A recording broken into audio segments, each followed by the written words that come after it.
Abra a despensa da sua casa por alguns instantes. Observe um vidro de pimenta do reino, um pouco de canela, cravo ou noz moscada.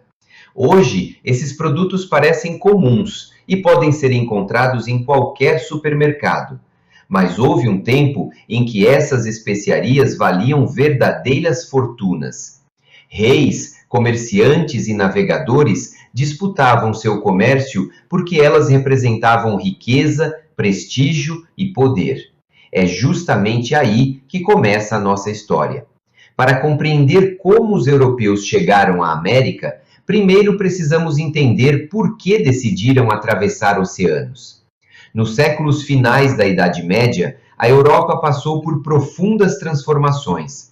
As cidades cresceram, o comércio se expandiu e aumentou o interesse por produtos vindos do Oriente, como especiarias, seda e porcelana.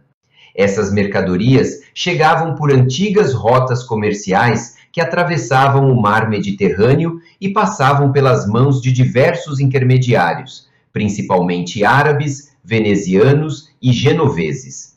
A cada etapa, os preços aumentavam, tornando esses produtos cada vez mais caros. Diante dessa situação, alguns reinos europeus começaram a procurar um caminho marítimo que lhes permitisse chegar diretamente ao Oriente. Portugal saiu na frente. Após a Revolução de Avis, no final do século XIV, o reino conquistou estabilidade política e fortaleceu sua monarquia. O governo passou a atuar em conjunto com comerciantes interessados em ampliar seus lucros e com parte da nobreza, que buscava novas oportunidades de riqueza. Essa aliança tornou possível financiar expedições marítimas cada vez mais longas. Em 1415, os portugueses conquistaram a cidade de Ceuta, no norte da África, iniciando uma política de expansão pelo Oceano Atlântico. Poucas décadas depois, em 1453, outro acontecimento chamou a atenção da Europa. Os turcos otomanos conquistaram Constantinopla, importante centro comercial entre a Europa e a Ásia. Durante muito tempo, afirmou-se que esse fato teria sido a principal causa das grandes navegações. Hoje, os historiadores sabem que essa explicação é insuficiente. Afinal, Portugal já explorava a costa africana antes da queda de Constantinopla. O crescimento do comércio, o fortalecimento dos estados nacionais, o interesse econômico e os avanços na navegação também foram fatores decisivos para a expansão marítima. Mas por que justamente Portugal e pouco depois a Espanha? Esses reinos possuíam monarquias capazes de financiar grandes viagens, investiram em conhecimentos náuticos, aperfeiçoaram instrumentos como a bússola e o astrolábio e desenvolveram embarcações mais eficientes, como a caravela, ideal para enfrentar os ventos e as correntes do Atlântico. Além disso, sua posição geográfica, voltada para o oceano, favorecia naturalmente a navegação. Enquanto Portugal ampliava suas viagens marítimas, a Espanha concentrava seus esforços na reconquista, processo que expulsou os muçulmanos da Península Ibérica. Somente em 1492, com a conquista de Granada, os reis católicos puderam direcionar recursos para novos projetos de exploração. Foi nesse contexto que surgiu a proposta de Cristóvão Colombo. Nascido em Gênova, Colombo acreditava que seria possível chegar às Índias navegando para o oeste. Primeiro, apresentou seu projeto ao rei de Portugal, que recusou a ideia. Depois, buscou apoio dos reis da Espanha, Isabel de Castela e Fernando de Aragão, que decidiram financiar a expedição. Hoje sabemos que Colombo havia cometido um erro de cálculo. Ele subestimou o tamanho da Terra e desconhecia completamente a existência do continente americano. Assim, quando suas embarcações chegaram ao Caribe em outubro de 1492, acreditou ter alcançado as proximidades das Índias e chamou seus habitantes de índios, denominação que permaneceu durante séculos. Sem perceber, aquela viagem inaugurava um dos acontecimentos mais importantes da história moderna. A chegada dos europeus à América transformaria profundamente a vida dos povos que já habitavam o continente e mudaria para sempre a própria história da Europa. A chegada de Colombo marcou apenas o começo da expansão europeia na América. Nos anos seguintes, outras viagens revelaram que aquelas terras não faziam parte da Ásia, mas de um continente até então desconhecido pelos europeus. A coroa espanhola passou então a organizar a conquista desses territórios. Diferentemente do que muitas vezes imaginamos, os conquistadores não eram grandes exércitos enviados pelo rei. Em sua maioria, eram aventureiros, soldados e pequenos nobres que buscavam riquezas, terras e prestígio social. Para realizar essas expedições, a monarquia firmava contratos chamados capitulações. Por meio deles, autorizava particulares a explorar novas terras em seu nome. Em troca, esses conquistadores assumiam os custos da viagem, fundavam povoações e reconheciam a autoridade do rei. Assim, a Espanha ampliava seu império sem precisar financiar diretamente todas as expedições. À medida que a conquista avançava, tornou-se necessário organizar a administração colonial. Surgiram então instituições que marcaram profundamente a história da América espanhola. Uma delas foi a encomienda, sistema que concedia a alguns colonizadores o direito de receber tributos e trabalho das comunidades indígenas. Em teoria, os encomendeiros deveriam proteger esses povos e promover sua catequese. Na prática, porém, o sistema frequentemente resultou em intensa exploração da mão de obra indígena. Outro exemplo foi a mita, prática já existente no Império Inca e adaptada pelos espanhóis para atender aos interesses coloniais.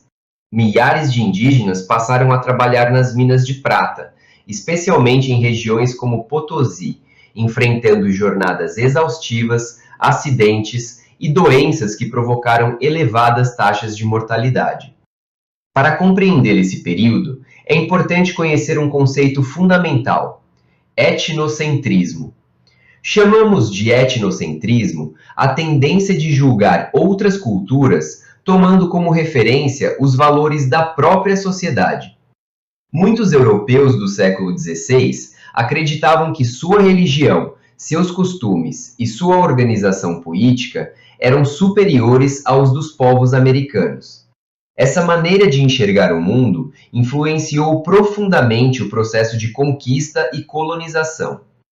Além da violência das guerras, as populações indígenas sofreram com epidemias de doenças como varíola, sarampo e gripe. Como não possuíam imunidade contra esses vírus, milhões de pessoas morreram nas primeiras décadas após o contato com os europeus.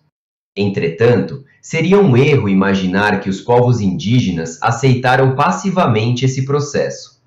Em diferentes regiões da América, inúmeras comunidades organizaram formas de resistência. Algumas enfrentaram militarmente os conquistadores. Outras preservaram suas línguas, suas crenças e suas tradições, garantindo que parte de sua cultura sobrevivesse mesmo diante da dominação colonial. Compreender essa diversidade de experiências é essencial para evitar interpretações simplificadoras. A conquista da América foi marcada por conflitos, negociações, alianças e resistências, que transformaram profundamente a história do continente.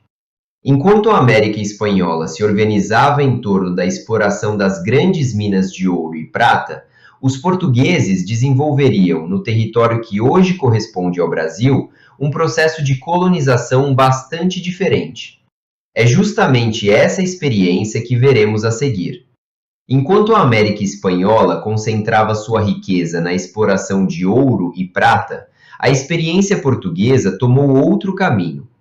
Nos primeiros anos após a chegada de Pedro Álvares Cabral, Portugal não encontrou grandes jazidas de metais preciosos. Por isso, voltou sua atenção para um recurso abundante no litoral brasileiro, o pau-brasil, árvore muito valorizada na Europa por fornecer um corante vermelho utilizado na indústria têxtil. A extração dessa madeira dependia da participação dos povos indígenas. Em vez de utilizar dinheiro, portugueses e indígenas realizavam trocas conhecidas como escambo. Ferramentas de ferro, machados, facas, espelhos e outros objetos eram oferecidos em troca do corte e do transporte das toras até o litoral. As primeiras descrições sobre os povos indígenas também revelam como os europeus interpretavam aquele novo mundo. Pero Vaz de Caminha destacou a receptividade dos habitantes da terra e acreditava que eles poderiam ser convertidos ao cristianismo. Já Américo Vespúcio descreveu diversos costumes indígenas com estranhamento, comparando-os constantemente aos valores da sociedade europeia. Esses relatos nos lembram do conceito de etnocentrismo que estudamos anteriormente, a tendência de julgar outras culturas a partir dos costumes e das crenças da própria sociedade. A partir de 1530, a política portuguesa começou a mudar. Temendo perder o controle sobre o território, a coroa decidiu promover uma ocupação mais efetiva do Brasil. A expedição, comandada por Martim Afonso de Souza, trouxe colonos, ferramentas, animais e novas técnicas de cultivo, marcando o início de uma colonização mais organizada. Nesse contexto, a cana-de-açúcar tornou-se a principal atividade econômica da Polônia.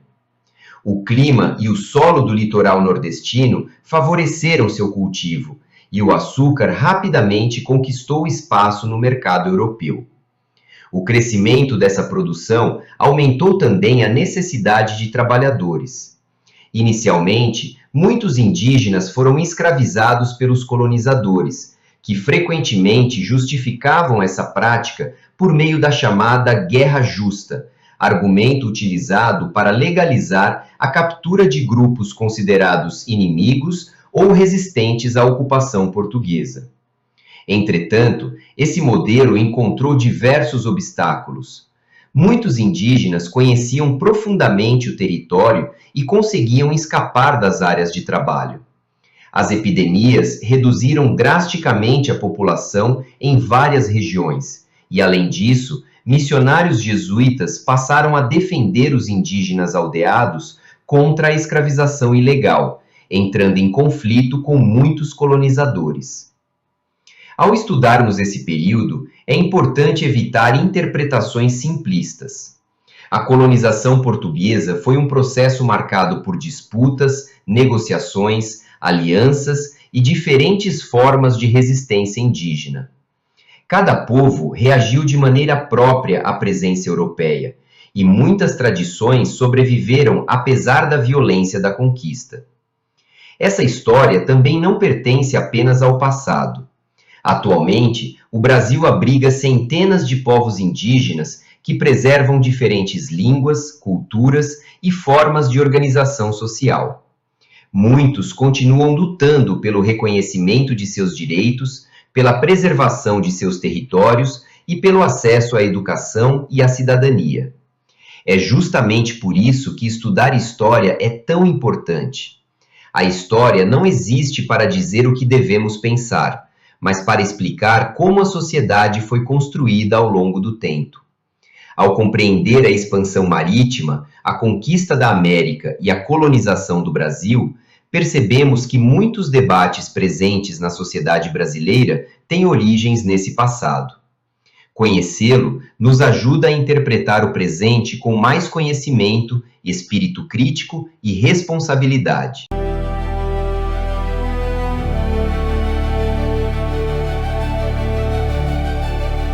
Bom, pessoal, então chegamos ao final de mais essa aula e eu espero muito que vocês tenham gostado. Se vocês gostarem, eu peço que se inscrevam no meu canal, ativando o sininho para receber as notificações e também deixando o seu like e comentários para que esse vídeo ganhe relevância aqui na plataforma do YouTube. Eu aguardo vocês na nossa próxima aula, tá, pessoal? Até breve!